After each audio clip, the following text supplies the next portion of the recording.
So you want to move as fast as Lee Chong-wei, the Flash, Superman, or maybe you want to not move at all. Well, today, these 7 advanced tips for faster badminton footwork will make you instantly smooth, glide, whatever you want, but make sure to watch all 7 because you're gonna have to put it together for it to be really effective. Tip number 1 is don't sit into your ready stance. This is your ready stance with 45 degrees and your dominant foot forward. What a lot of coaches will always tell you to stay low, but they don't tell you how to correctly stay low. Staying low is having enough bounce in your legs so that you're able to move at any time. The problem with most players is when they stay low, they actually stay low and on their heels like they're doing a full squat. Problem is, when you're in a squat position, it's actually not that easy to move in any direction besides upwards. That's why when we come down low, we want to make sure we're on the balls of our feet, because you see, we have this full dexterity on the balls of our feet. That means when we're on the ball of our feet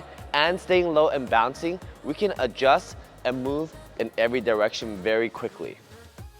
Tip number 2 is predicting your shots. Sometimes people like Lee Chong-wei can look like they're just walking around all over the courts. Most of the time, it's because they're not threatened by their opponent's shots and they know when it's coming. A lot of it is predicting your opponent's play style, how they hold their rackets, their racket face, and their form coming up into the shots. But once you predicted their shot, what do you do with your footwork? If, for example, you predicted that your opponent was going to hit to this net area, what you're going to do is focus, say, 60 or 70% of your attention to that area as footwork. I would turn my body into footwork already ready for this position, so if the bird comes over there, I'm ready to get it very quickly.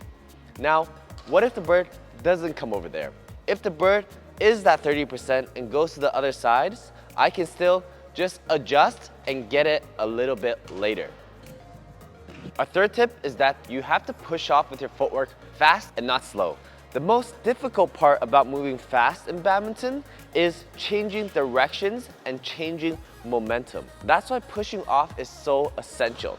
Pushing off, when you push, you want to strike the ground. So if I'm going forward, I'm going to pop, strike the ground so that I push off fast and go forward. If I'm moving backwards, I want to strike the ground so I can turn fast and move backwards. Footwork drills like fast feet and alternating and a lot of this twisting stuff, high knees, anything involving the movements of striking the ground are drills that you can practice at home to increase your footwork speed.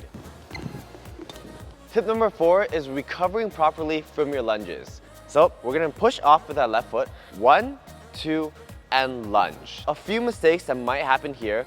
1, you're lunging inwards with the front of your foot, meaning that it's very easy to fall forwards and not have a stable position.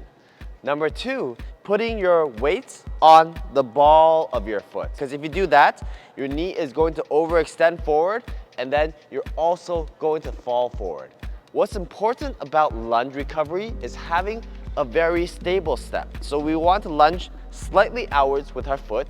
We want to feel this whole lunge in our heel and in our hamstrings. After we lunge, because our momentum's all coming forward, we will let it come forward a little bit without rushing over by bringing in our back foot to recover our momentum to center before returning back to our ready position. Let's talk about rear court recovery, because this is something that a lot of you ignore. Now, one problem a lot of you make is when someone flick serves you, you're going to try to hit that smash, but as you're hitting that smash, you're flying backwards and hitting, and boom, you're gone. Of course, in doubles, you have another partner, but if you're playing someone good, that's not enough to cover the whole court. What you want to do is when you're smashing, after you land, pop, you gotta make sure you're landing with this forward angle to cancel out the backwards momentum. So by the time you land, you're at least center, if not more, momentum pushing forward so that you can recover forward. Tip number 6 is using offense and defensive footwork. Offensive footwork usually involves many more smaller steps to adjust more quickly and get the shot higher. For example, offensive footwork here would be in the pack would be pushing off fast and then jumping to hit the shot high. Defensive footwork usually involves moving less so that you can recover more quickly. Instead of turning and taking those multiple steps, just do one big step and get it lower and hit it up. Defensive footwork in the back, I'll take a few less steps and do one big lunge to hit a lower shot. And our last tip is to practice your footwork, because even though you understand all of these concepts, when you're on court, you definitely do not have time to think about it. Well, lucky for you, I'm not one of those coaches that say, just practice by yourself. I put together another video for you to watch.